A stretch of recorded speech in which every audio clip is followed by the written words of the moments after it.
Good evening to all of you. Good evening.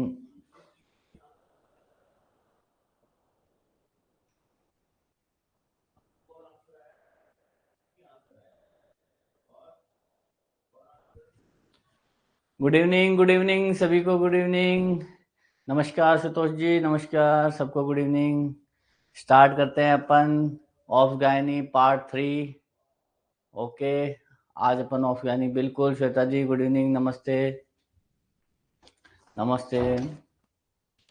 चलिए एक आज आपको एक ट्रिक बताएंगे बढ़िया सी। वैसे तो सबको पता रहती है अमूमन। जैसे क्या है कि परमानेंट मेमोरी में आ जाओ सब जुड़ते चले जाओ जल्दी जल्दी। Shahnaz ji good evening good evening. Voice गूंज रही है? ओके ओके, अभी ठीक कर देते हैं इसको, वॉइस को।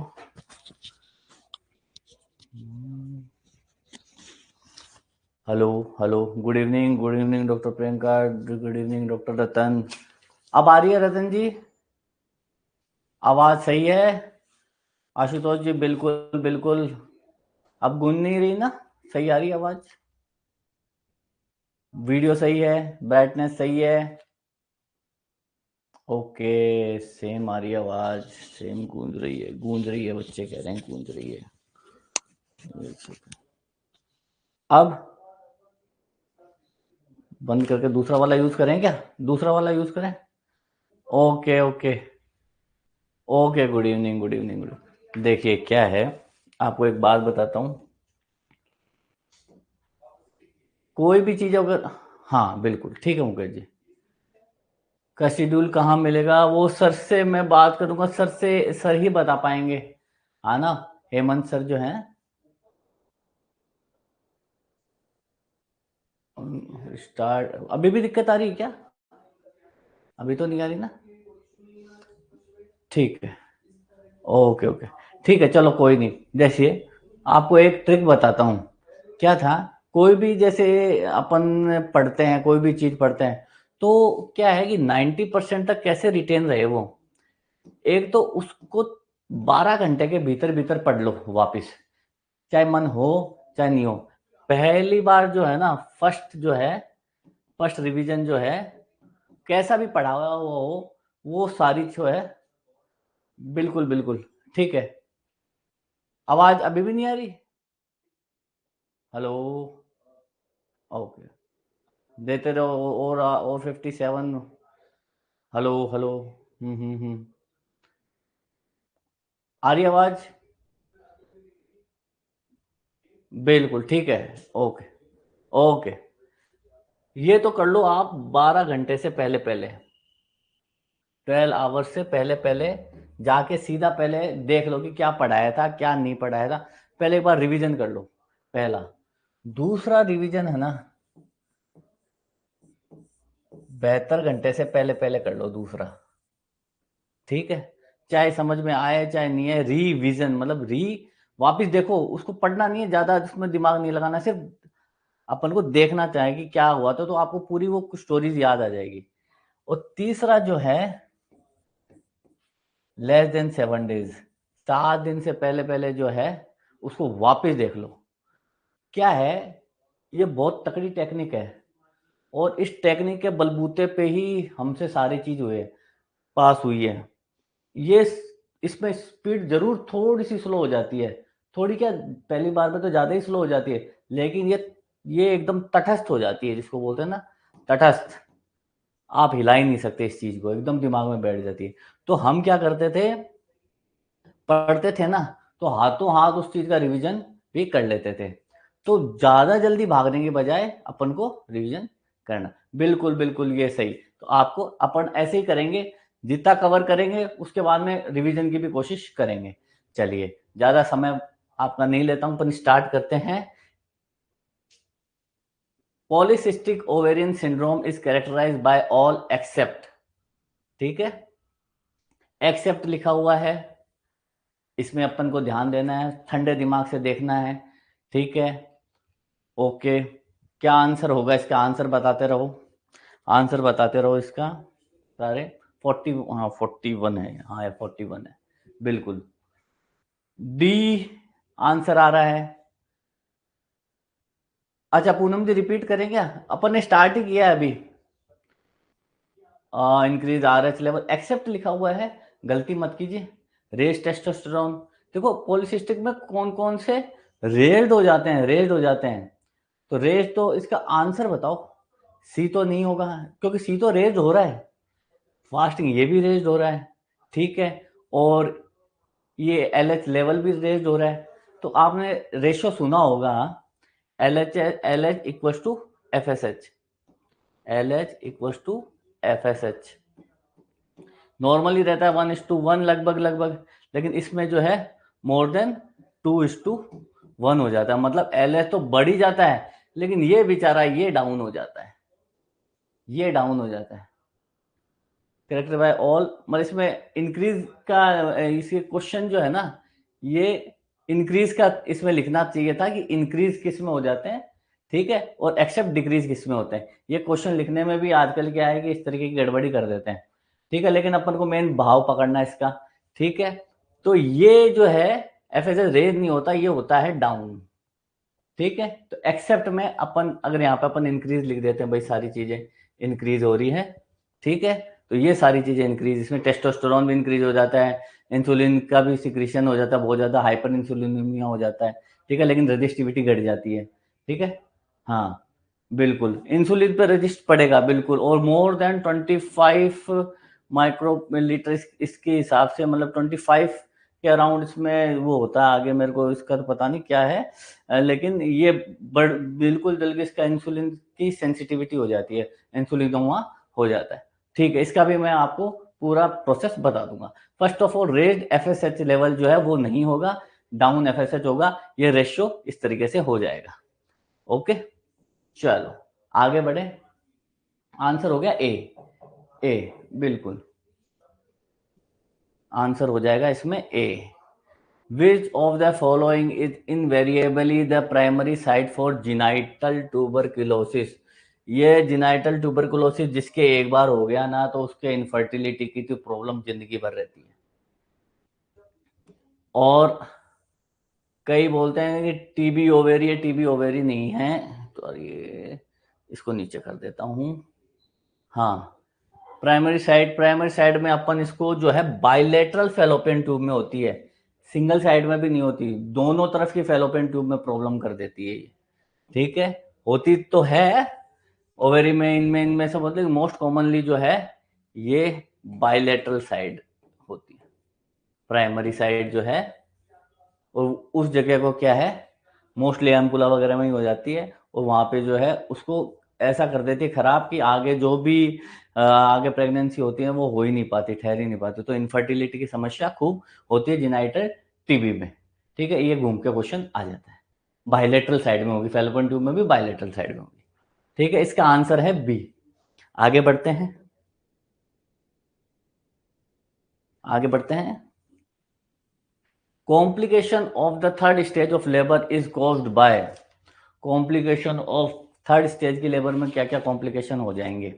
Mostly obstructed labour, retained placenta, rigid os, early primary gravida, क्या हो सकता है भाई? थर्ड का मतलब तो ये हो गया कि सेकंड में तो भाई एक्सपल्शन ऑफ फिटस ही हो गया, ठीक है। थर्ड में तो थोड़ा थोड़ा प्लासेंटा के आसपास, हाँ बिल्कुल सही जवाब दे रहे हो, बिल्कुल थर्ड स्टेज मेनली प्लासेंटा का रहता है, ठीक है, बिल्कुल बिल्कुल ठीक है। इसका आंसर होगा B, retained bits of placenta, retained bits of placenta, ये इसका आंसर होगा थर्ड स्टेज ऑफ लेबर का, रिटेन्ड बिट्स ऑफ प्लासेंटा, ठीक है। ऑब्स्ट्रक्टिव तो फर्स्ट वाली आ गई, ठीक है। ओके आगे बढ़े अपन, अब आपकी पकड़ आने लग गई गायनी पे, अच्छी खासी पकड़ आपकी, मेरे को जहां तक लग रहा है आने लग गई। Colostrum is rich in the following constituents as compare to breast milk. तो कोलोस्ट्रम क्या चीज है, पहले तो अपन को ये पता करना है। अमूमन थर्ड ट्राइमेस्टर के अंदर थिक येलोइश फ्लूइड जो है ब्रेस्ट से निकलता है, ठीक है।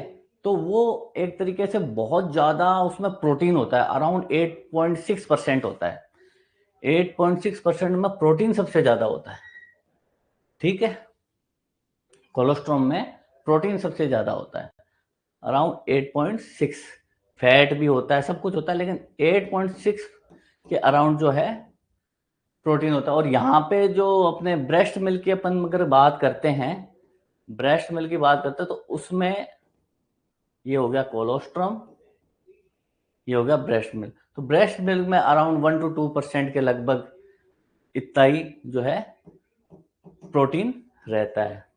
ठीक है, और ब्रेस्ट मिल्क में फैट कितना रहता है? फैट ब्रेस्ट मिल्क में थोड़ा ज्यादा रहता है, 3.2। कोलेस्ट्रॉल में फैट माइल्ड कम रहता है, आप याद कर सकते हैं 2.3 लिख सकते हैं इसको। ठीक है, इस तरीके से जो रहता है, फैट्स हो गए, प्रोटीन हो गए, कार्बोहाइड्रेट हो गए, मेनली अपन को जो है आंसर इसका जो है प्रोटीन रहेगा। ठीक है, प्रोटीन रहेगा बहुत ज्यादा। ठीक है, इम्यूनोग्लोबिन रिच रहेगा, कोई दिक्कत नहीं है। ठीक है, वो सारी चीजें जो अपने इसमें जो है ना, मोस्टली क्या चाहता है एग्जामिनर, क्या चाहता है, आप इसमें तो बहुत सारे अपवाद हैं, और लेकिन प्रोटीन, क्योंकि यही मोस्टली सबसे ज्यादा रहता है, और यही इसके आसपास ही अपन को जो है इन्होंने ऑप्शन दे रखे हैं। ठीक है, ओके, मिनरल्स भी पाए जाते हैं, लेकिन प्रोटीन सबसे ज्यादा है। ओके, आगे बढ़ते हैं अपन। ठीक है, ओके, आगे बढ़ते हैं, समझ में आ रहा है? Okay Govind ji, earliest symptom of pregnancy in regularly menstruating women. Earliest symptom क्या है कि भाई पता क्या चलेगा? एक तो होता है साइन, एक होता है सिम्टम। ठीक है, सिम्टम में अपन को खुद को पता चल जाता है, साइन में जो एग्जामिनर है, डॉक्टर, वो देखता है। ठीक है, जवाब सारे बहुत अच्छे अच्छे आ रहे हैं, बहुत बढ़िया। राम जी, मॉर्निंग का तो नहीं होगा, मॉर्निंग सिकनेस तो नहीं होगा, प्रीति मॉर्निंग का भी नहीं होगा, संतोष जी सही बोल रहे हैं, प्रगति सब सही सही, missing the period, missing the period, ये पता चलता है। मॉर्निंग सिकनेस तो क्या है, अमूमन ऐसे भी आ जाती है। प्रोमिनेंट सिम्टम जो है ना, 1.5 महीने के बाद में मोस्टली ये पता चलता है। मॉर्निंग सिकनेस को इतनी तवज्जो नहीं दी जाती, मिसिंग द पीरियड है, ये सबसे ज्यादा कंफर्मेटरी चीज रहती है ना। तो अपन को तो यही तो बात है, आप सबको थ्योरी आती है पर गलत करिए है, और फिर बहस हो जाती है कि अरे यार ये है, ये तो यही होगा, ये तो यही होगा। बिल्कुल बिल्कुल आशीष जी, बहुत बढ़िया, morning sickness start from 7th week to 12th week, वाह आशीष जी, बहुत बढ़िया, अच्छी बात है। बिल्कुल, वो प्रोजेस्टेरोन की वजह से हो जाती है। चलो, तो मिसिंग द पीरियड अपन को इसका आंसर लगाना है कि मिसिंग द पीरियड। ओके, बढ़िया। चलो, oxygen is transported to the fetal blood by, आराम से जवाब दो इसका, आराम से जवाब दो। 46 है, 46 question, 46, oxygen transported by fetal blood, इसका आराम से जवाब दो। ऑक्सीजन किससे जाता है? एक्टिव ट्रांसफर किससे होता है? पिनोसाइटोसिस किससे होता है? थोड़ा बहुत पता करेंगे अपन। ऑक्सीजन 46 का लिख लिख के आगे बढ़ते चले जाओ, वो लिख दीजिए। डिफ्यूजन सही सही जवाब है, डिफ्यूजन सही जवाब है, पानी पी लेता हूँ, डिफ्यूजन सही जवाब है।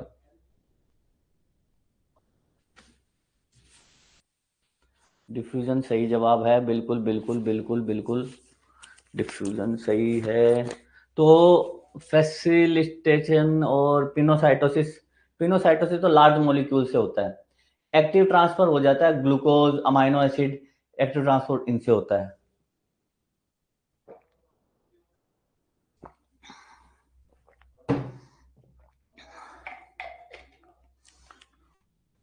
ठीक है, लगभग लगभग ये तो आंसर हो गया इसका।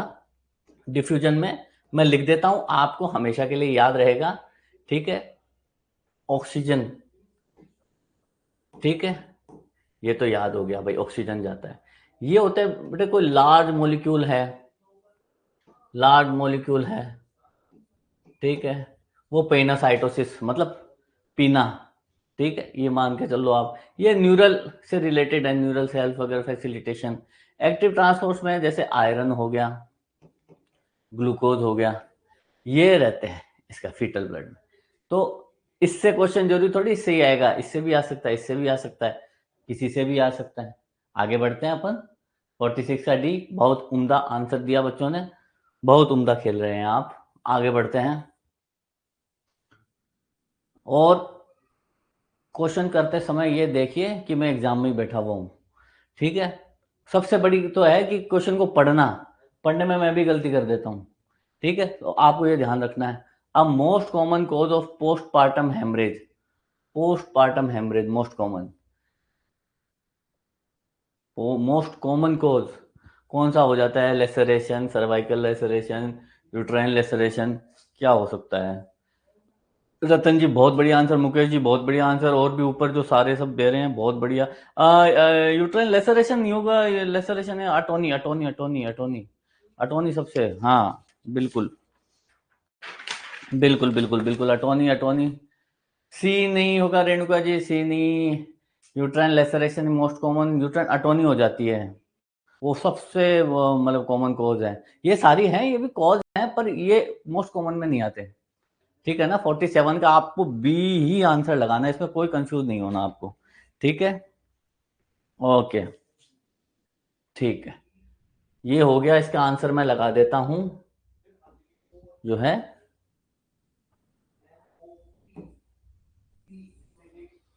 यूट्राइन अटोनी, ठीक है। यूट्राइन अटोनी हो गई लगभग। ठीक है, पोस्टपार्टम हेमरेज। तो ये लगभग लगभग ये मान के चलो कि प्रोलॉन्ग जो लेबर हो जाती है ना, उसके कारण क्या है, ये प्रॉब्लम आ जाती है, ठीक है। मेनली तो थर्ड स्टेज प्रोलॉन्ग हो गई, मिस मैंने थर्ड स्टेज हो गई, सेकंड स्टेज हो गई, तो इस कारण ये है यूट्राइन एटोनी हो जाती है, ठीक है। ट्रोमेटिक भी हो जाता है, ठीक है। आगे बढ़ते हैं। Okay, one of the following STD name agent which is not a bacteria. Bacteria कौन सा? इसमें जो है बैक्टीरिया सारे हैं एक को छोड़ के। ठीक है, एर्गोमेट्रिन वगैरह सब देते हैं अपन, हाँ ठीक है। पीपीएच में हाँ 500, बिल्कुल बिल्कुल, ठीक है। इनके हाँ, इनके डेफिनेशंस तो आप नॉर्मल भी पढ़ ही सकते हैं अपन, है ना। पीपीएच की क्या डेफिनेशन है, एपीएच की क्या है, ठीक है। ओके, एसटीडी गोनोरिया बैक्टीरिया है नहीं है, ये सिफिलिस ट्रिपेनोमा पैलेडियम है, ठीक है।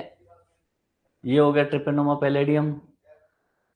निजेरिया गोनोरिया, गोनोरिया निजेरिया गोनोरिया हो गया। सिफिलिस ट्रिपेनोमा पैलेडियम हो गया जो, ठीक है।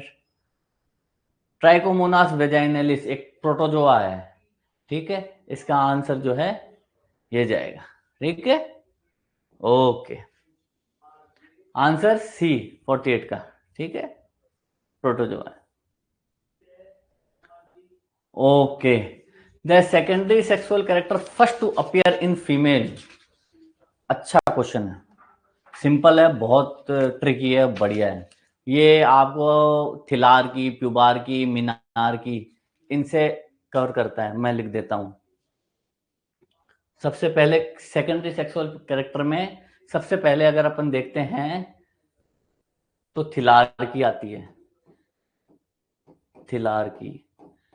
इन्हीं से रिलेटेड है, अपन को भागना नहीं है, जल्दी जल्दी जल्दी परेशान नहीं होना है ना। आराम से इसको एक एक चीज को, है ना, थिलार की, प्यूबार की और मीनार की। ये अमूमन जो है 7 से 13 साल की उम्र में, इनका मतलब भी बता दूंगा मैं, थिलारगी का मतलब क्या होता है, प्यूबारगी का मतलब क्या होता है। ये अमंग 8 या 9 मान लीजिए इसको, 8-9 से 13 साल की उम्र में, ये 9 to 14, यस, में मीनार की। और अभी तो 16 भी हो गया है, इसको 16 भी बोल देते हैं, ठीक है। थिलार की breast bird appearance, breast bird appear हो जाती है 7 से 13 में। तो सबसे पहले वाला अपन को आंसर यहाँ पे ही अपना मिल गया है। सब बच्चे सही सही सही सही लिख रहे हैं। पहला जो है थिलारगी आता है, ठीक है। ओके, दूसरा आ जाता है अपने प्यूबार्की, ठीक है, ये वाला, तो इसको कहते हैं अपन प्यूबार्की, ठीक है। और ये जो है अराउंड, ये मान के चल लो कि इनके इनके बीच में जो है ना 11 से 16 साल तक ये एक्सिलरी हेयर आ जाते हैं। नॉर्मली बता रहा हूँ, ज्यादा आपको डीप जाने की जरूरत नहीं है, ठीक है, इतना ही आपको करना है। ओके, तो आंसर जो है सबसे पहले ब्रेस्ट बड अपीयर होंगे। ओके, आगे करें। बिल्कुल आशीष जी, बिल्कुल सही सही, सैयद जी सब सही सही जवाब दे। नहीं सैयद जी, तो सी नहीं होगा इसका, इसका ए ही होगा। हाँ ए होगा, ए। ओके, आगे बढ़ते हैं अपन आराम से, कोई दिक्कत नहीं है।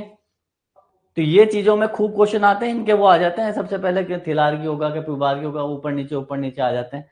तो ये अपन को कवर कर लिया अपन ने यहाँ पे, ठीक है। इसका कोई न्यूमोनिक याद कर लेना, नहीं तो वैसे भी याद कर लेना। ओके, 49 अपन ने कवर कर लिया है। चलिए अपन आ जाते हैं the usual abnormal, usual abnormal कहाँ गया, द यूजुअल एबनॉर्मल पोजीशन जिसको अपन बोलते हैं। अच्छा नीचे चले जाते हैं कि, चलो इसको नीचे ले लेते हैं थोड़ा सा। हाँ, the usual abnormal presentation are all except, वाह, एबनॉर्मल प्रेजेंटेशन, तो सबसे बढ़िया वाली, हाँ सही सही सही, बिल्कुल वर्टेक्स प्रेजेंटेशन, सारे सही बता रहे हो। न ब्रो होगा न फेस होगा, बिल्कुल सभी सभी लोग सी बता रहे हैं, सभी सी। 50 का डी नहीं होगा सर, डी नहीं होगा। यू तो एबनॉर्मल है ना प्रेजेंटेशन, सारी एबनॉर्मल है एक्सेप्ट वर्टेक्स को छोड़ के, एक्सेप्ट। आगे बढ़ते हैं, आगे बढ़े, ठीक है, आगे बढ़ते हैं, बिल्कुल यही है, ठीक है। आज सोचते हैं अपन रिवीजन करें थोड़ा।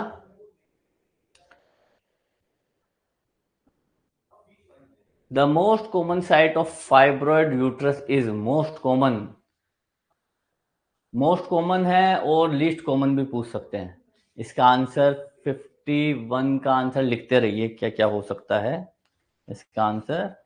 द यूजुअल एबनॉर्मल प्रेजेंटेशन, ये हो गया क्वेश्चन, ये हो गया 51 का ये आ गया 51। हाँ चलिए चलिए बताइए answer. Intramural intramural intramural, intramural सबसे बढ़िया, इंट्राम्यूरल सबसे बढ़िया, 75% तक हो जाता है इंट्राम्यूरल, ठीक है। हाँ आंसर, आंसर बताओ, आंसर बताओ जल्दी जल्दी। और लिस्ट वाला भी बता दीजिएगा।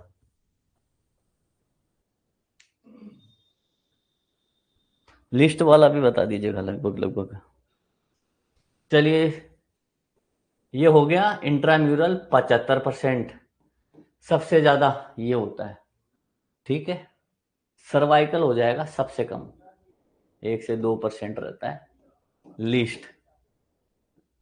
इनके बीच में कोई 10-15% जो भी है, ये भी इतना ही लगभग है। आपको मोस्ट कॉमन और लीस्ट कॉमन याद रखना है। लीस्ट कॉमन जो है सर्वाइकल है, मोस्ट कॉमन इंट्राम्यूरल है। सब म्यूकोसा वाला कोई भी दिमाग नहीं लगाना अपना, ठीक है ना। तो आंसर जो है ये रह जाएगा। ओके, आगे बढ़ते हैं अपन, ठीक है।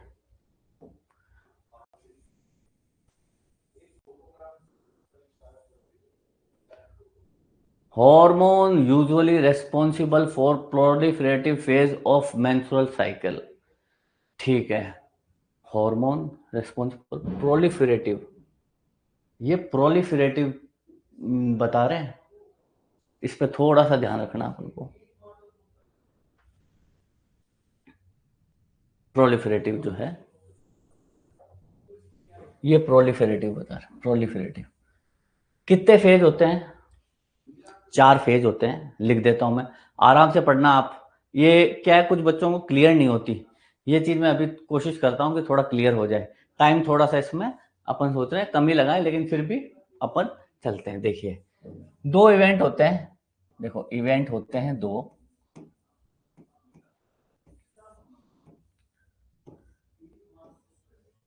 इसके बाद अपन रिवीजन करेंगे, ठीक है ना।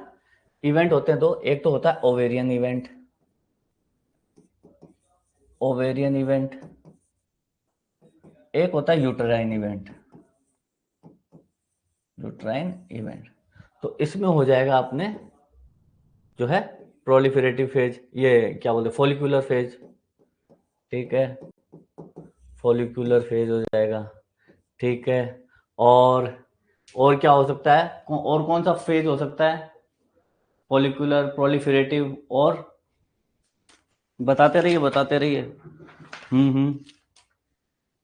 ठीक है, ये हो जाएगा, कौन है, ल्यूटियल फेज, ठीक है, फॉलिकुलर फेज। इस ये हो गए 1 2, ठीक है। इसमें भी यूट्राइन में भी जो है अपने प्रोलिफरेटिव फेज हो जाएगा, प्रोलिफरेटिव फेज हो जाएगा, और इसमें जो हो जाएगा सिक्रेटरी फेज। ये 4 फेज होते हैं, ठीक है। अब आप ये ध्यान रखिए, जब ये पहला वाला फेज ओवेरी में चलेगा तो साइमल्टेनियसली प्रोलिफरेटिव फेज भी जो है यूट्राइन में चलेगा, ठीक है। इधर ल्यूट्रल फेज इसमें चलेगा तो इसके साइमल्टेनियसली यूट्रस में भी जो है, यहाँ पे भी फेज चल रहे हैं तो वहां पे भी फेज चल रहे हैं एक ही टाइम पे, ठीक है। ये चीज समझ में आ गई आपको, ठीक है। अब क्या होता है, प्यूबर्टी होती है, ठीक है। अब अपन यहाँ लिखते हैं प्यूबर्टी होती है, प्यूबर्टी हुई तो हाइपोथैलेमिक ओवेरियन एक्सिस जो रेस्पॉन्स है वो GnRH स्टिमुलेट करके FSH जो है फॉलिकल स्टिमुलेटिंग हार्मोन जो है वो निकलता है। अब ये फॉलिकल स्टिमुलेटिंग हार्मोन क्या करता है, सीधा जाके ग्रेनुलोसा सेल को पे एक्ट करता है, ग्रेनुलोसा सेल पे एक्ट करके एस्ट्रोजन निकलवाता है। और एस्ट्रोजन जो है 3 काम करता है। फिर एस्ट्रोजन एक काम करता है प्रोलिफरेशन और लाइनिंग ऑफ एंडोमेट्रियम, एंडोमेट्रियम की लाइनिंग बनाता है, ठीक है। यहाँ पे अपना जवाब जो है ये आ गया है एस्ट्रोजन, ठीक है। ये हो गया प्रोलिफरेशन पहले फर्स्ट हाफ में, ठीक है। तो इसका जवाब प्रोजेस्टेरोन नहीं होगा कभी भी, ठीक है। हाँ हाइपोथैलेमिक पिट्यूटरी ओवेरियन एक्सिस जो है, बिल्कुल बिल्कुल आप सही बोल रहे हो, है ना। एस्ट्रोजन एक तो ये करवाता है, ठीक है। दूसरा ये काम ये करवाता है, FSH को बोलता है कि भाई अब रुक जा, तो नेगेटिव फीडबैक भी ये दे देता है, ठीक है।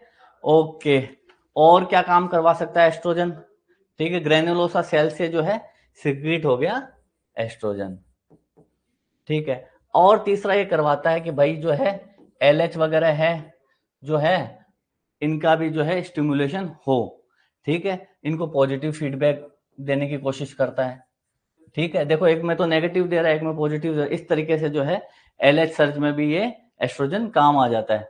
तो ये LH जो सर्ज होता है ये एस्ट्रोजन के कारण ही होता है। जब एस्ट्रोजन 200 पिकोग्राम पर ml तक आ जाता है ना, तब LH सर्ज हो जाता है। LH सर्ज मतलब प्राइमरी oocyte जो है वो सेकेंडरी oocyte में कन्वर्ट हो जाता है, मतलब प्राइमरी oocyte से अंडा निकल के जो है बाहर निकल जाता है सेकेंडरी oocyte में। अब इसका भी खेल मैं बता देता हूं आपको, बिल्कुल ओव्यूलेशन बिल्कुल बता देता हूं। जैसे प्राइमरी oocyte क्या होता है, मानो ये प्राइमरी oocyte है, अपन ने इसको प्राइमरी oocyte, बोर मत होना आप, बिल्कुल भी बोर बिल्कुल मत होना, आप आराम से देखते जाओ। इसमें से 30 से 40 MCQs बनते हैं, ये मान के तो 30 से 40 MCQ, इसके ग्राफ पे क्वेश्चन आते हैं, इसके फेज पे क्वेश्चन आते हैं। और बच्चे क्या करते हैं, अरे यार ये तो हाँ यही हो सकता है, इसका ये लगा देते हैं, इसका ये लगाते हैं, जिंदगी भर उलझे हुए रहते हैं हमेशा ही, ठीक है। आगे बढ़ते हैं, ठीक है। ये मान के चलिए प्राइमरी oocyte है, ठीक है। अब इसके जो आसपास जो छोटे छोटे सेल रहते हैं वो होते हैं ग्रेनुलोसा सेल।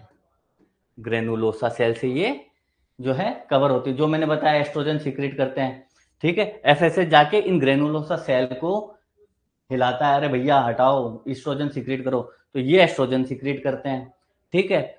फिर इनके ऊपर भी एक और लाइनिंग होती है, वो उसमें ये होते हैं theca cell. Theca cells, theca interna, theca externa, इस तरीके से जो है इनका ये रहता है। अब क्या है कि प्राइमरी oocyte है ना, ये प्राइमरी oocyte कब रहती है? डिप्लोटिन स्टेज मियोसिस वन की डिप्लोटिन स्टेज में ये प्राइमरी oocyte रहती है। और इसमें यह भी क्वेश्चन आता है कि मियोसिस वन की डिप्लोटिन स्टेज कब कन्वर्ट होती है सेकेंडरी oocyte में, यह क्वेश्चन आ जाता है। ठीक है, तो सेकेंडरी oocyte में जब ओव्यूलेशन होता है तो सेकेंडरी oocyte में जो है ये कन्वर्ट हो जाती है, तब ये आगे बढ़ती है। ठीक है, तो ओव्यूलेशन, एलएच सर्ज में ओव्यूलेशन। ठीक है, और ये भी, इसका भी मैं बता देता हूँ, 200 से 200 जो है ना पिकोग्राम, ये 48 घंटे तक ये मेंटेन रहना चाहिए, तब जाके एलएच सर्ज होता है, तब जाके जो है ओव्यूलेशन होता है। ठीक है, तो ग्राफिन फॉलिकल फटता है, और ये फिर यहां से तो निकल गया अंडा, ये फट के निकल गया, अब ये बचा, इसको बोलते हैं कॉर्पस ल्यूटियम, और ये कॉर्पस ल्यूटियम प्रोजेस्टेरोन को सीक्रेट करता है, प्रोजेस्टेरोन मेंटेन करता है। ठीक है, अब ये प्रोजेस्टेरोन मेंटेन, ये कॉर्पस ल्यूटियम जो है प्रोजेस्टेरोन, कॉर्पस ल्यूटियम से प्रोजेस्टेरोन सीक्रेट होता है, एलएच का भी इसमें काफी अच्छा रोल रहता है। अब ये ओव्यूलेशन के बाद में 8वें दिन तक, ओव्यूलेशन के बाद में मतलब ओव्यूलेशन अगर 14 तारीख को हुआ, ओव्यूलेशन 14 तारीख को हुआ तो उसके 8 दिन बाद मतलब 22वें दिन ये फुल पीक पे होता है। ठीक है, ये फुल पीक पे होता है। ठीक है, और एक चीज बीच में और बतानी भूल गया, कई फीमेल्स को जब ओव्यूलेशन होता है ना, क्योंकि ग्राफिन फॉलिकल रप्चर होता है तो उनको पेन भी फील होता है ओव्यूलेशन पे, 14 डेज पे। मेंसेस की बात नहीं कर रहा मैं, डिस्मेनोरिया की बात नहीं कर रहा मैं कह रहा हूँ कुछ फीमेल्स को जब इनको पता चलता है कि हाँ भाई ओव्यूलेशन हुआ है, इस तरीके का उनको पेट में दर्द हो जाता है। ठीक है, लोअर एब्डोमेन पेन इनके स्टार्ट हो जाता है कुछ फीमेल्स में, सब में नहीं होता। चलिए, तो 22वें दिन तक ये प्रोजेस्टेरोन फुल पीक पे रहता है। प्रोजेस्टेरोन फुल पीक पे रहता है तो ये क्या करता है, सिक्रीटरी फेज, ये सिक्रीटरी फेज को मेंटेन करता है। तो यहां पे अपनी बात ये आ गई कि ल्यूटियल फेज जो था ये कंटिन्यू चल रहा है, और ये सिक्रीटरी फेज दोनों साथ साथ, तो ल्यूटियल फेज के बाद में साथ में जो है सिक्रीटरी फेज को ये मेंटेन करता है प्रोजेस्टेरोन, प्रोजेस्टेरोन सिर्फ मेंटेन करता है। बिल्कुल बिल्कुल बिल्कुल, बहुत बढ़िया, ये मेंटेन करता है। फिर उसके बाद में वही नेगेटिव फीडबैक, आगे आप पूरा भर गया है तो मैं आगे और बता दूंगा। फिर नेगेटिव फीडबैक होके जो है शेडिंग हो जाती है। अब नेगेटिव फीडबैक में ये मेंटेन नहीं रख पाते। ठीक है, एफएचएच वगैरह भी कम हो जाता है। ठीक है, सारी चीजें कम, एलएच भी कम हो जाता है। ठीक है, एलएच रहेगा ही नहीं। ठीक है, वो डिजनरेट हो गया कॉर्पस ल्यूटियम धीरे धीरे। अब क्या होता है कि शेडिंग हो गई। अब शेडिंग जब हो जाती है यूट्रस में, शेडिंग हो गई तो क्या ये, अब ये क्या है, सर्वाइकल ओस होता है यहाँ पे, ये तो बंद रहता है, ये तो मुंह तो बंद रहता है, निकलेगा। तब क्या होता है, एक प्रोस्टाग्लैंडिन आता है, प्रोस्टाग्लैंडिन, प्रोस्टाग्लैंडिन F2, ये क्या करता है, माइल्ड यूट्रस को कॉन्ट्रैक्ट करा देता है, हल्का सा कॉन्ट्रैक्ट कराने से क्या है, डेब्रीज वगैरह जो है सारे मेंसेस हो जाते हैं। ठीक है, और फिर उसके बाद में प्रोजेस्टेरोन, इसको कहते हैं प्रोजेस्टेरोन विड्रॉल ब्लीडिंग। ठीक है, तो प्रोजेस्टेरोन नहीं है, प्रोजेस्टेरोन भी शेड हो गया, क्योंकि कॉर्पस ल्यूटियम से एलएच भी नहीं रहा, तो एलएच के कारण प्रोजेस्टेरोन हो रहा था, तो प्रोजेस्टेरोन डाउन हो गया।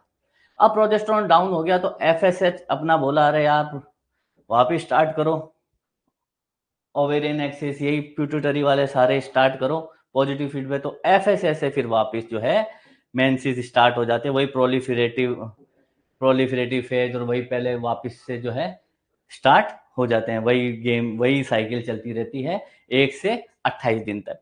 चलो 1 to 20 डेज का अगर अपन मानते हैं तो ये बात हो गई आपकी सारी। कभी कभी एक कुछ ग्राफ आ जाते हैं। ठीक है, कुछ ग्राफ क्या आते हैं कि आपको, हाँ थैंक यू थैंक यू, आपका 2 मिनट और लूंगा मैं, आप इसमें बोर मत होइएगा, हाँ ना, क्योंकि इसमें बहुत क्वेश्चन, जिंदगी भर इसमें क्वेश्चन ही क्वेश्चन आते हैं, क्योंकि मेंसेस में क्या है, अपन को एक झूठा एक वो होता है कि ये तो सिंपल सी चीज है, अपन कर लेंगे, प्रोजेस्टेरोन एस्ट्रोजन तो हाई। अब वही प्रोजेक्ट आपको तो और चीज नहीं बताई मैंने, वही प्रोजेस्टेरोन सिक्रेटरी में काम आता है, वही में क्वेश्चन गलत कर आते हैं। मेनली स्टार्ट जो है एस्ट्रोजन होता है जब प्रोलिफरेटिव की बात आ जाती है, सिक्रेटिव की बात आ जाती है। अरे नहीं नहीं नहीं, बोल नहीं कर रहा मैं, 2 मिनट 2 मिनट ठीक है ठीक है ठीक है ठीक है, ओके ओके ओके ठीक। एक क्वेश्चन बहुत इंपॉर्टेंट आ सकता है, वो बताना, ठीक है। चलिए, एक बार क्या है, ये लाइन कह दी 0 14 28, ठीक है। अब इसमें एक ही क्वेश्चन आता है अधिकतर, ये क्या करते हैं, ऐसे ऐसे करके ऐसे आपको डरा देंगे, ऐसे ऐसे करके ये डरा देंगे, ठीक है, ऐसे ऐसे करके ये इस तरीके का आता है, ठीक है। अब इसमें पूछ लेंगे कि भाई ये क्या चीज है, ये क्या चीज है, और इधर वो नंबर वंबर दे देंगे 0 3 7 14 12 18 20 जो भी है इसमें, है ना। और ये प्रोजेस्टेरोन, सिक्रेटरी में प्रोजेस्टेरोन होगा, हाँ हाँ, है ना। ये इस तरीके का रहता है। तो इसमें क्या है, 14 डेज है, सबसे ज्यादा क्या होगा, एलएच, तो ये होगा LH, luteinizing hormone, LH surge 14 days के आसपास। ये 200 मैंने बताया था, 200 पिकोग्राम के आसपास। तो इसके जो नीचे रहता है, जिसको सपोर्ट करता है, ये पहले ये हो जाएगा एस्ट्रोजन, ठीक है। और इस टाइम पे एफएसएच चलता है कम।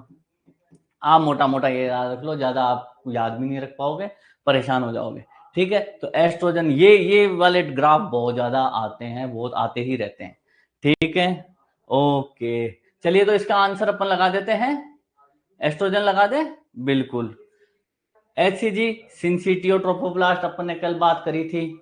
ऑक्सीटोसिन कॉन्ट्रेक्शन तो करवाता है, लेकिन ये जो है मेन प्रेगनेंसी जब वो स्टेज लेबर वगैरह तब अपन करते हैं। प्रोजेस्टेरोन जो है सिक्रेटरी फेज में मेंटेन रखता है एंडोमेट्रियल लाइनिंग को। चलिए आगे बढ़ते हैं अपन, आगे बढ़ना नहीं है क्योंकि 52 तक ही है क्वेश्चन। अब अपन को करना है रिवीजन, ठीक है। रिवीजन करेंगे 10 मिनट में, सारे रिवीजन कर लेंगे अपन, ठीक है। चलिए चलिए, बहुत बढ़िया। अब एक इसमें से क्वेश्चन आपको बहुत ज्यादा मिलेंगे, ठीक है। कल का और आज का रिवीजन कर लेते हैं, परसों वाला रिवीजन अपन बाद में देख लेंगे। जो 12 क्वेश्चन जो थे ना, उनका अपन जो क्वेश्चन उसका है, इसका आप धड़ाधड़ आंसर बताते रहना, मैं ज्यादा टाइम नहीं लूंगा। पीडीएफ ये शेयर करते ही नहीं है, पता ही नहीं क्या दिए, मैंने इनको 20 बार कह दिया, आज मैं और कह देता हूं। चलिए चलिए चलिए चलिए चलिए जल्दी जल्दी चलिए, ये आ गया 17 13 13 13 13, ये रहा। हाँ, इसका आंसर बताइए सटासट जल्दी से, विदाउट, आप भी याद ही कर लेते हैं, अपन पीडीएफ भी शेयर कर देंगे, पर अभी याद कर लेते हैं, हाथों हाथ याद कर लेते हैं, तो आपका क्या है, एक हिम्मत बनी रहेगी आपकी, ठीक है। इसका इसका बी, बिल्कुल बिल्कुल सही बात है, इसका हो गया बी। चलिए ऐसे ही बताता रहता हूँ, ठीक है। इसका बी आंसर है 37 प्री टर्म, 37 to 42 बताया था मैंने, ठीक है। ये इसको बोलते हैं अपन fast revision. Benign tumour of breast usually localised in, इसमें ऑप्शन में प्रॉब्लम हुई थी अपन को, ऑप्शन में प्रॉब्लम हुई थी, अपर एंड आउटर क्वाड्रेंट है इसका, ठीक है। अपर भी लिख सकते हैं, आउटर एंड भी लिख सकते हैं, लेकिन अपर अपन को ज्यादा रखना है, ठीक है, बिल्कुल। अच्छा, थोड़ी स्पीड धीरे कर देता हूँ। प्लूराइटिस वल्वा इज प्रेजेंट इन, इसमें एक्सेप्ट नहीं लिखाया था अपन ने, ठीक है। सब में होता है, इसमें नहीं होता, इसमें एक्सेप्ट लिखना था। प्लूराइटिस मतलब हो जाता है इचिंग, प्लूराइटिस मतलब हो जाता है इचिंग, आपको याद रहेगा, ठीक है। बार्थोलिन सिस्ट एक्सेप्ट इसमें लिखना था, ठीक है। आगे बढ़ जाते हैं, मैं देख रहा हूं इधर मैं, हाँ। रिट्रोवर्जन ऑफ यूट्रो, रिट्रो मतलब डिस्प्लेस हो जाता है। कॉन्जेनाइटल भी प्रेजेंट होता है, एक्वायर्ड में मैंने बताया था फिटस पे है, हाँ हाँ। इसका आंसर बताओ, इसका आंसर, हाँ धीरे धीरे, घबराओ, धीरे धीरे बताते रहो। 16 कॉन्जेनाइटल एक्वायर्ड दोनों होगा इसका, ठीक है। कॉन्जेनाइटल और एक्वायर्ड दोनों होगा, ठीक है। हाँ, प्रोलेप्स प्रोलेप्स में हो जाता नहीं है, एक तो किसी जन्मजात ही रहता है और किसी के प्रोलेप्स हो जाता है। चलिए चलिए, 70वां क्वेश्चन, प्राइमरी डिस्मेनोरिया मैंने बताया था, प्राइमरी होता है, एक सेकेंडरी होता है, तो कोई भी गायनोकोलॉजिकल डिसऑर्डर नहीं होता है, तो डिस्मेनोरिया एडोलसेंट में सबसे ज्यादा होता है। इसका 17 का आंसर हो जाएगा सी। 17 का आंसर सी, सब सही बता रहे हैं बिल्कुल। देखो रिवीजन का ये फायदा है, हाथों हाथ तुरंत दान महाकल्याण। ठीक है, one of the intrauterine infection character bye triple, ये अपन ने ट्रायड बताया था, माइक्रोसेफेली, ठीक है, ओके, कोरियोटिनाइटिस, टोक्सोप्लाज्मा था, रूबेला था? इसमें गलती कर दी, टोक्सोप्लाज्मा, टोक्सोप्लाज्मा इसका है, टोक्सोप्लाज्मा, इसमें गलती मत करो, रूबेला वूबेला में मत करो, रूबेला नहीं है, इसका आंसर है ये टोक्सोप्लाज्मा। ठीक है, ये है इसका आंसर, टोक्सोप्लाज्मा। चलो चलो आगे बढ़ जाते हैं अपन। एनगेजिंग diameter bro presentation, mento vertical सबसे बड़ा 14 सेंटीमीटर होता है इसका, 14 सेंटीमीटर, 14 सेंटीमीटर मेंटो वर्टिकल, याद रहेगा। आ गया, नीचे आ जा, 19, हाँ 19 का, हाँ 19 का बी है ना, 19 का बी है बिल्कुल, टोक्सोप्लाज्मा है। Engaging diameter brow, brow presentation mento vertical में रहता है, बाकी सब में ऑक्सीपिटो फ्रंटल सब में जो है क्या रहेगा, वर्टेक्स। थोड़ा ज्यादा तेज तो नहीं चल रहा, मेरे को बता देना ज्यादा तेज चल रहा हूं तो। During normal involution, normal involution 6 week में, कंफ्यूज मत होना, सेकेंड वीक है इसका आंसर। ठीक है, 6 वीक में पूरा जो है पेल्विक उसमें ही आ जाता है, पहले प्री प्रेग्नेंट वाली स्टेज में आ जाता है। ठीक है, सेकेंड वीक है इसका आंसर, सेकेंड वीक। ओके, बहुत ही अच्छा खेल रहे हैं आप लोग। पॉलीहाइड्रोमेनियास, पॉली बताया था 2500 2000 के, 2500 के लगभग होता है, मतलब 2000 के ऊपर, और 500 होता है ओलिगोहाइड्रोमेनियास। ठीक है, तो इसमें 21 का क्या आंसर लगाऊं? बहुत बहुत बहुत बढ़िया, बहुत बढ़िया, डी डी डी, अरे बहुत जबरदस्त। अब ये आपके दिमाग में छप गए, और देखना इसी में से आ जाएंगे क्वेश्चन सारे, तो इजी में तो। और इसमें एएफपी भी बताया था, एएफआई सॉरी, एएफआई बताया था 5 से 25 का। चलो, all may be associated with oligohydramnios except, except except except आ गया, ये भी होगा, ये भी होगा, ये भी होगा, तो रिसस आइसो इम्यूनाइजेशन नहीं होगा। ये किससे होगा? पॉलीहाइड्रोमेनियास से, जो मैंने बताया था आपको। ठीक है, आगे बढ़ते हैं, तो इसका आंसर जो है डी है, 22 का डी। बहुत ही उम्दा खेल रहे हैं आप लोग। All may be associate with the oligohydramnios ex, ये बात वापस रिपीट हो गया। चलिए ये बताइए, Couvelaire uterus is the complication of, Couvelaire uterus जो मैंने बताया था, यूट्राइन एपोप्लेक्सी, एपोप्लेक्सी बताया था ना। 24 बिल्कुल बिल्कुल। ओके आगे बढ़े, इसका आंसर जो है डी, डी है, डी है। क्वेश्चन हो गया 24, निकाल देता हूं मैं 24 और आंसर लिखते रहिए 24, ये रह गया 24,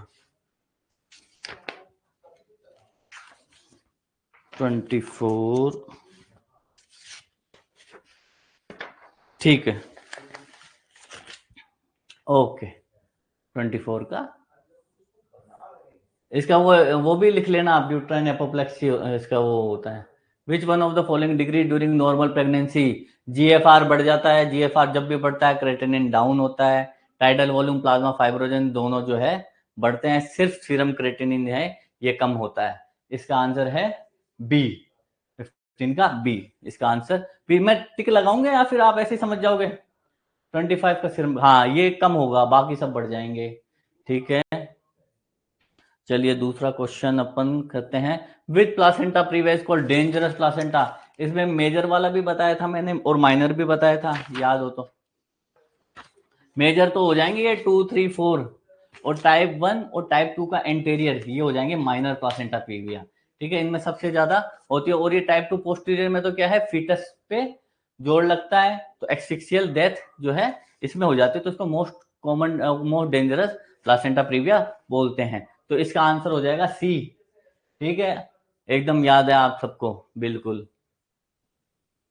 the acidity vagina due to the Doderlein bacilli.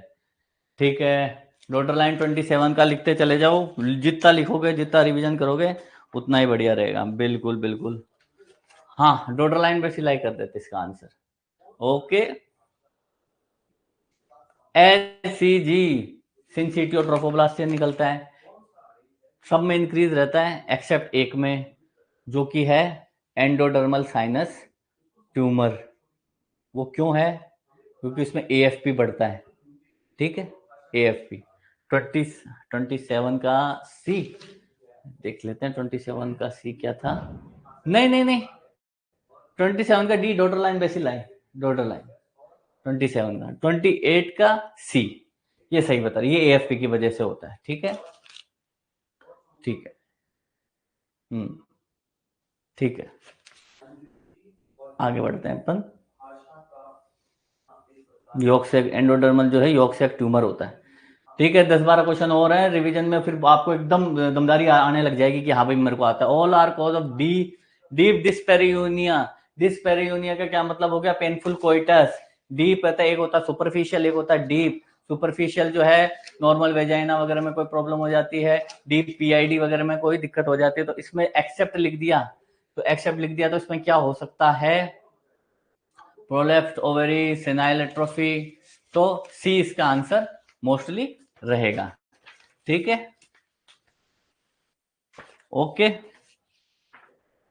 आगे बढ़े। चलिए आगे बढ़ जाते हैं, आगे बढ़ रहे हैं।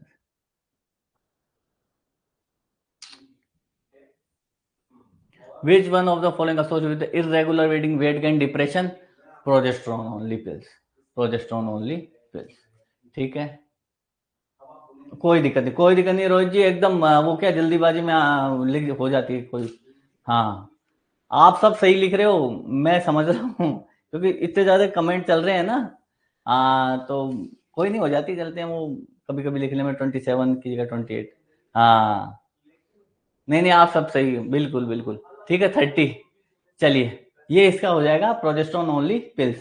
38 बिल्कुल सही, बिल्कुल सही। हाँ, तभी कंफ्यूजन, अपने आगे 30 ये लिख दिया बिल्कुल।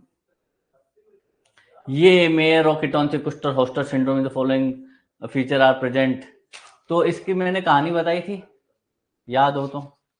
ठीक है, मुलेरियन डक्ट फ्यूज कर, मतलब कि जो है मुलेरियन डक्ट में प्रॉब्लम आ जाती है। ठीक है, इंट्रायूट्राइन लाइफ में। ठीक है, तो vagina absence, Mullerian, well developed breast, secondary sexual character mostly present रहते हैं। आंसर इसका इंग्वाइनल टेस्टिस है इसका आंसर। ठीक है ना, एक्सेप्ट लिखा हुआ है, एक्सेप्ट, तो इंग्वाइनल टेस्टिस। ठीक है, डी है इसका आंसर, मेयर का 31 है ना। हाँ, कंफ्यूज मत हो जाना कि यार डेवलपमेंट ऑफ ब्रेस्ट है तो फिर इसका मतलब ये तो इसमें तो सिंड्रोम है कुछ ना कुछ, तो नहीं, ये थोड़ा इसका मिला जुला आ गया। ठीक है, the following feature is not present in Kallmann syndrome. ये बताओ क्या होगा इसका answer? Bilateral absence of deferens, deferens का मतलब रीनल एजेंसी। ठीक है, 32 का, 32 लिखते चले जाओ। अच्छा, दिख नहीं रहा क्या? नीचे करूं, ये देख लो। अच्छा, इधर आ जाता हूँ। चलिए चलिए।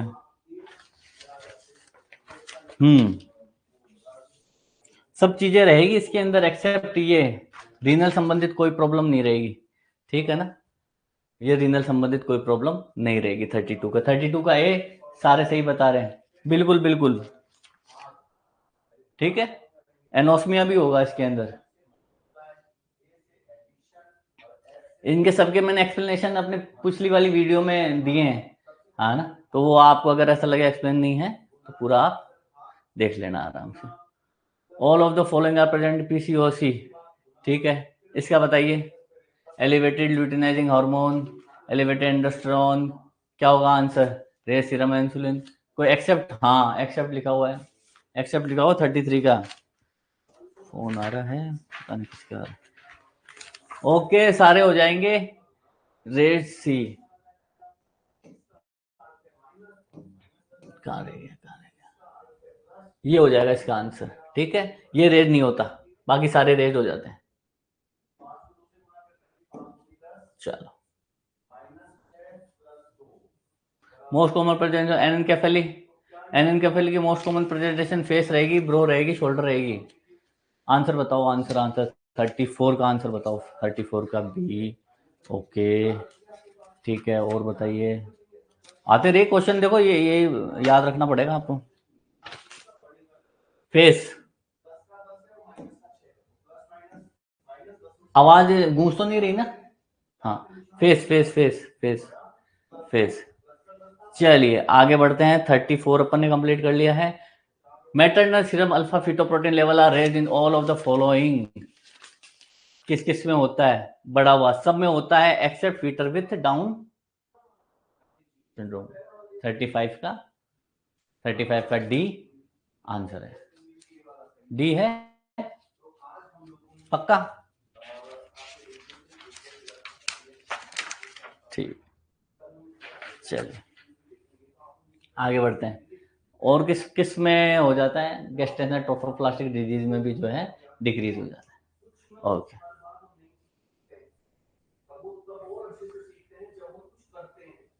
मॉर्निंग एंड फाइंड एकदम से 36 वीक की थी, ऑलमोस्ट टर्म पे थी।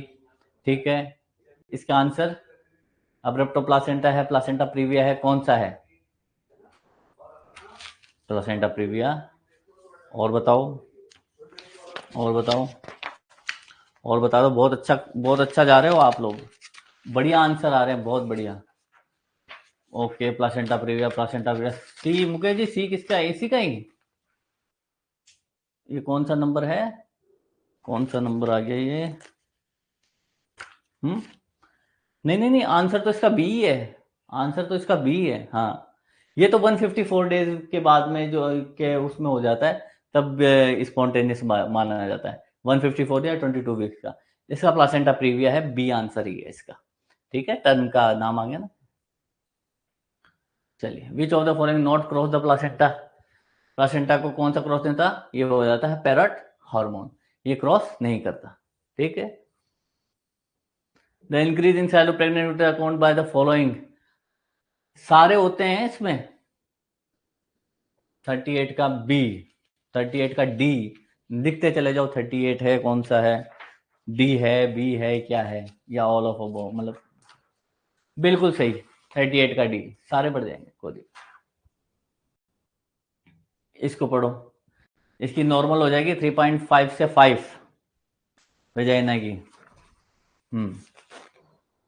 39 लिखते चले जाओ, 39 बिल्कुल 38 सारा है। 38 डी है।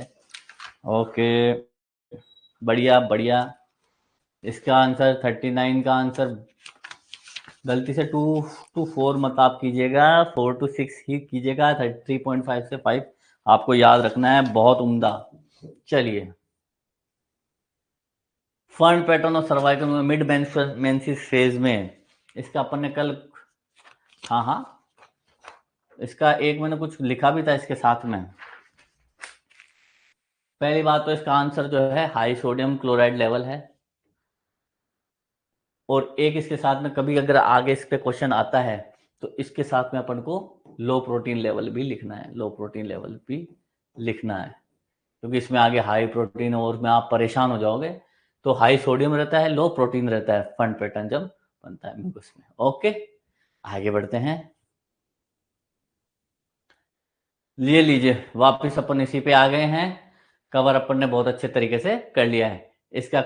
आपको जो अपन ने पहला क्वेश्चन आज स्टार्ट किया था, उसी पहले क्वेश्चन पे आ गए। इसका आंसर अब आपको बताना है, अब बताना है इसका आंसर क्या है। 41 का लिख के फिर अपन क्लास को फ्री करते हैं, और फिर इसके बाद में पैथोलॉजी स्टार्ट करने का मन है, पैथोलॉजी स्टार्ट करेंगे। 41 का ए, बिल्कुल, बहुत अच्छा, बहुत सारे, सब सही बता रहे हैं।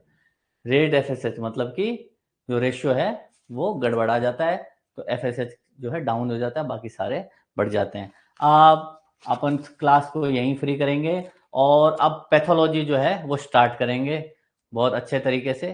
पैथोलॉजी कवर करके फिर अपन को मेडिसिन, मेडिसिन के बाद में अपन करेंगे सर्जरी।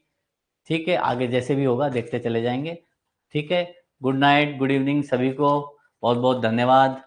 बहुत अच्छे तरीके से पढ़ते रहिए। और जो मैंने सबसे पहले जो बताया था ना, सबसे पहले जो बताया था वो 90% वाला, वो एक बार आप करके देखना, उसकी आदत पड़ जाएगी। स्पीड थोड़ी स्लो होगी लेकिन बहुत बढ़िया रहेगा। Thank you. Thank you.